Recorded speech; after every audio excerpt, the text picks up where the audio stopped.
မင်္ဂလာနံနက်ခင်းလေးပါဗျကျွန်တော်ရဲ့ဒီ crafting လေးတွေလှပနေပါတယ် crafting ကတော့အစုံပါပဲဒီဘက်ကတော့ gymno လေးတွေပါဗျ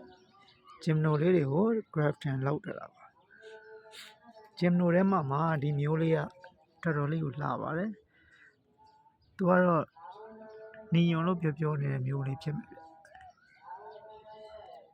ဒီကောင်ကတော့ color လေးကတော်တော်လေးကိုလှပါတယ် full form လေးပါ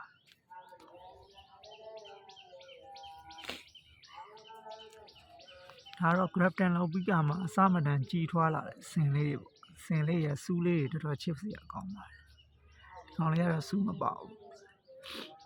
ဒါလေးကတော့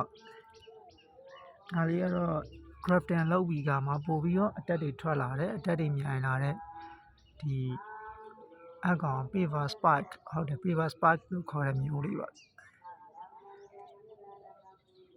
သူလည်းတူပါပဲဒါတော့ဟိုဘက်နေရာမှာ crafting လုပ်ပြီးတော့လှပလာတဲ့ရှင်သေးမီလေးပဲဖြစ်ပါတယ်